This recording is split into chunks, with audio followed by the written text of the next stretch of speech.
And, another thing that maybe, this is a good time to point out, when next time you see the oil study on the left,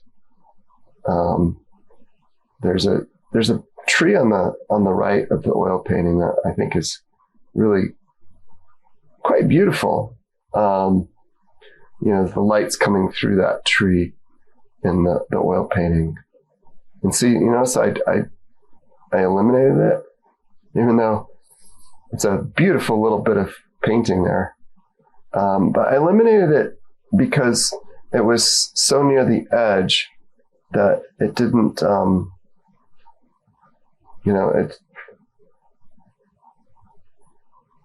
it didn't add what I thought it could to the painting. It was just a lot of nice work right at the edge of the painting. And I think that by eliminating it, it becomes more a like in the oil painting, it becomes a conversation between the light coming through the trees and the tree on the right. And in this one, it's going, hopefully if this works out, it becomes much more about that conversation between the light shining through the trees and the reflection in the water. And that keeps you more in the painting. So again, what kind of story do you want to tell? And how do you tell that story? By what means can you tell that story? Now, you'll notice in this section that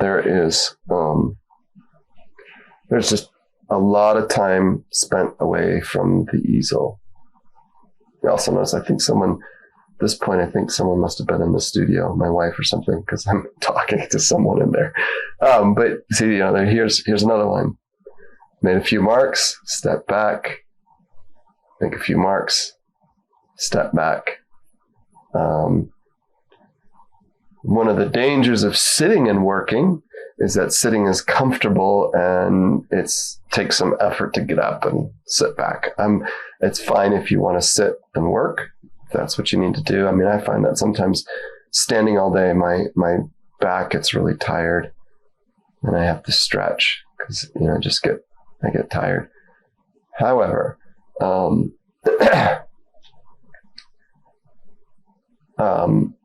standing, what it does give me is I'm going to just keep stepping back, looking, appraising, get some marks on there, see how they fit in the context of the whole thing. And the way that you can find how they fit in the context of the whole thing is by stepping back. The other thing that you might think about, two ways of doing this. I have a mirror in my studio that's behind me that I can look at the mirror and see how it looks in the reverse. It just gives me a different perspective, a different way of seeing. And by looking in the mirror, it will show me where something is awkward. Say a tree is leaning maybe too much to the left or too much to the right. Something odd is going on in the composition. I might not see that looking at it like at the actual painting, but in the mirror, it will jump out. And so then I'll look at that and say, wow, okay, that's a little awkward. I didn't realize that. Why is that awkward? Okay, what's going on here? How do I need to change that? Another way that you can do this, that you can, check your composition and check how that's going. And if what you're doing is effective, is you just take, like if you have an iPhone, you just take a picture of it. And then in your editing settings on your iPhone, it's the settings that, that's the same as the crop tool, where you can crop a picture on the iPhone. At the top, there'll be these little boxes with arrows, and you can flip that painting so you can actually reverse the painting. So it's like you're seeing it in the mirror, and then look at it. And that way you can also see if your composition is working. I just find that, oftentimes it'll be really obvious when I look at it in reverse. Whereas when I'm looking at the actual painting, maybe there might be something that I'm thinking, something's not quite this is not quite as strong a composition as I thought. I'll tell you a little teaser here, if I remember right, since I've actually already finished this painting. In the background, that looks like my wife just pointed. Maybe we might actually be talking about that just as we speak. She comes in and she gives me a lot of valuable help. And it's funny that I'm thinking about it right now, because look what's happening. I've decided, I think as much based on her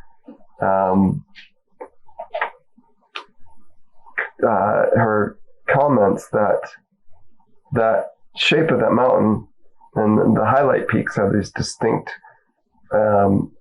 really broad shapes, and they're really beautiful. But that shape was just distracting.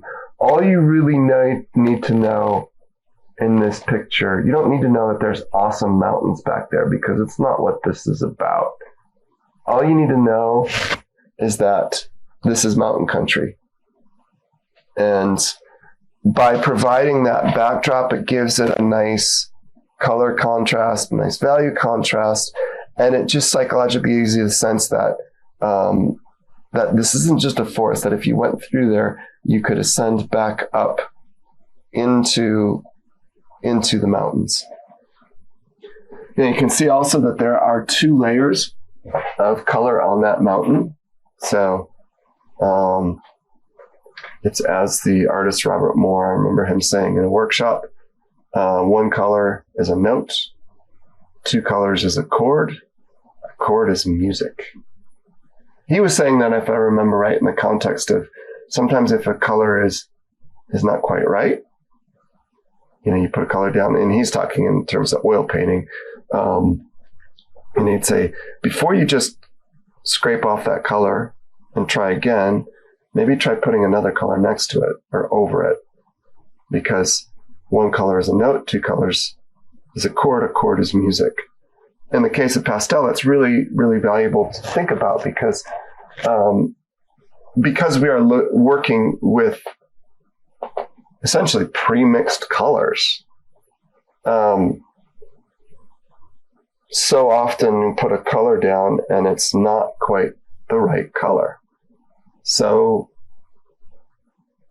in that principle, we put the 1 color down, look at it, say, is it too blue? Is it too light? Is it too dark? Is it too warm? Is it too cool? So if it's one of those things, then what can I do to adjust it?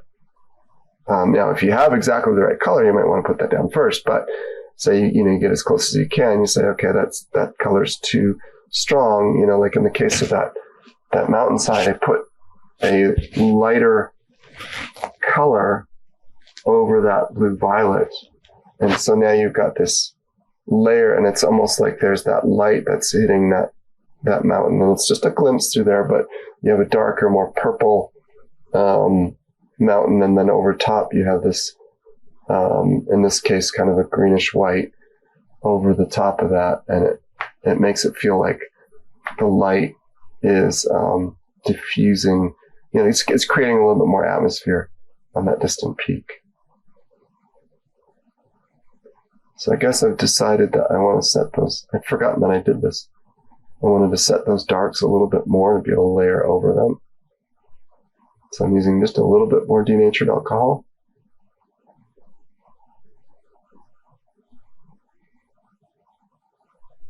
And then this is also functioning as, like in those back there, is just softening the edges a little here and there, because there's very little denatured alcohol on there. So just trying to set those edges so that I can go back over.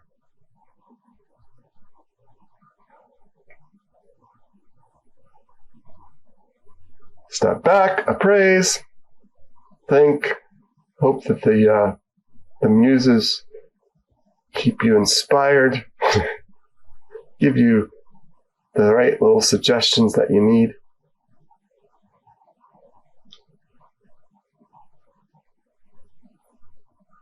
finally I take out a stump, blending that just a little bit, quieting it down. You notice how little I use the stump, because what I find is that layering up color does a lot to naturally blend. So I'll use my finger a little bit to quiet edges down. But you want to keep it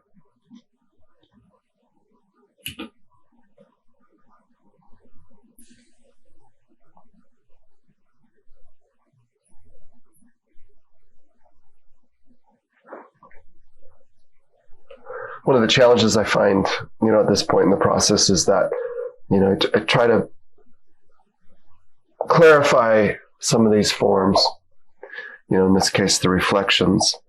But, you put in the pastel, you put in those golden hues, and they jump a little bit. So it's a matter of just really trying to modify and soften the edges. So same principle here. I've got that golden color, and then I'm going over the top with a more muted gray.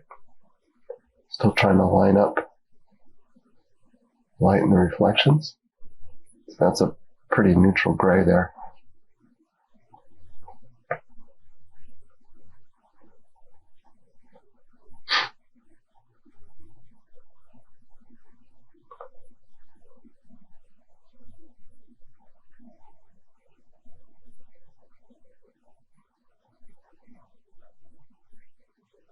And if you're like me and find that, sometimes I'll have my block in the drawing is just right. And then as I go through the process of, say, working one area, if I stop paying attention to how it functions with the rest of it, sometimes the design will drift. So here I'm just changing a little bit. You can see with the pastel matte, there's not a lot of blending that you can do. So I like this. This paper works well for me, but it's not for everyone. If you don't love it, don't feel like you're missing something. You might find that one of the sanded papers works better for you. That's okay. That's part of the process.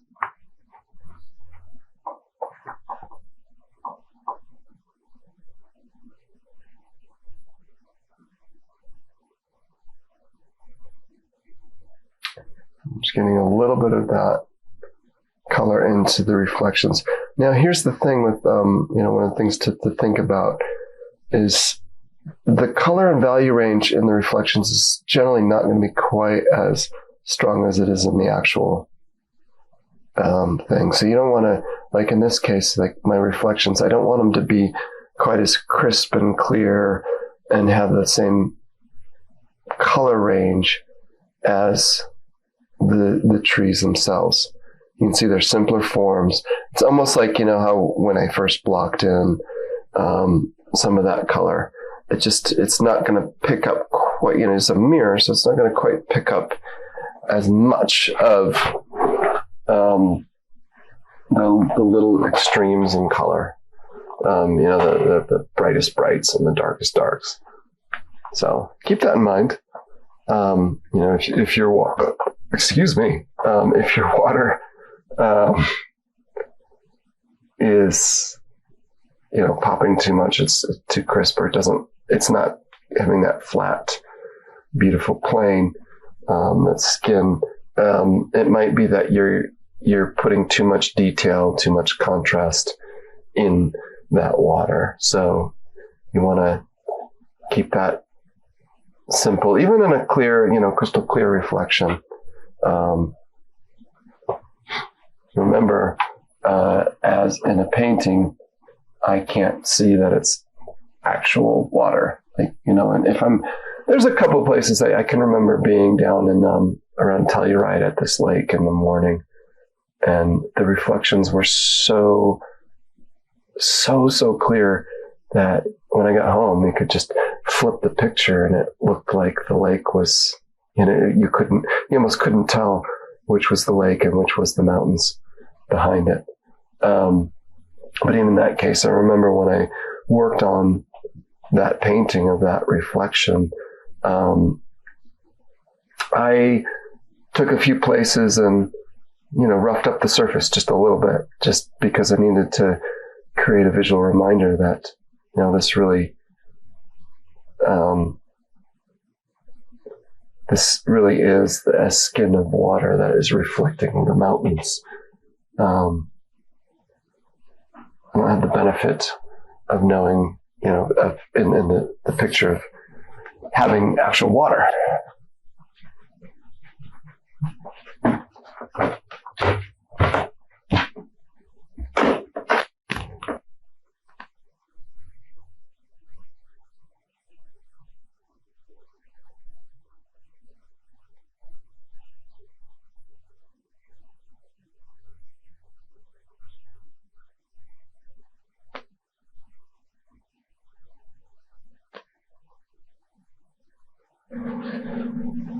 Well, this is the fun part. You can see I'm kind of resetting up the reflection here.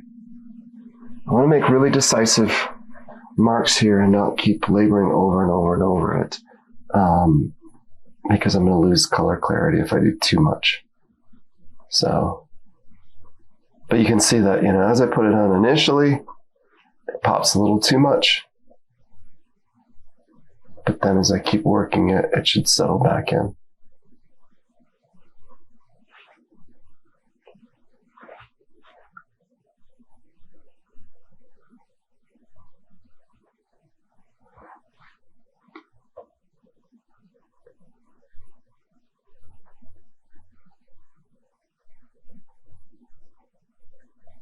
But maybe the lesson here is that if you keep all of your marks safe from the get-go, your painting could end up looking really a little bit tentative. You can see here, I'm really digging into that paper. I'm really trying to get that pastel to set hard into the paper. And then I'll just, the rare times I'm taking out the stump, just knocking down those little pastel ridges, letting the edges smear a little bit, but I'm going to be careful because too much blending is going to kill the color intensity.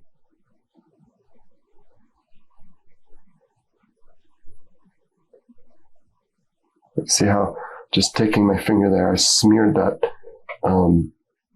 the light up and over to the dark, so it's like that light bleeding out across the form.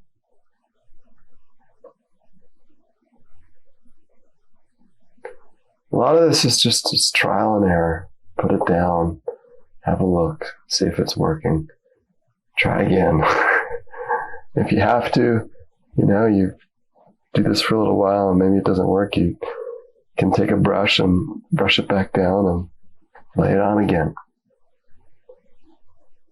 Good thing that we have some beautiful papers to choose from so that they can take the abuse and they can handle my mistakes.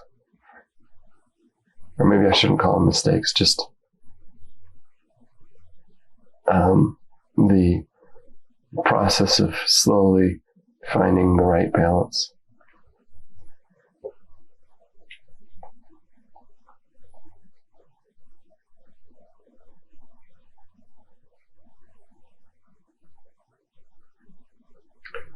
So again, playing that warm underneath, a little bit of cool on top. And I suppose, in this painting, it seems like most of these areas I'm putting the cooler color on top of that warmer color. I don't see why it couldn't be the other way in some instances. I can't, I'll think about that. It's just something off the top of my head.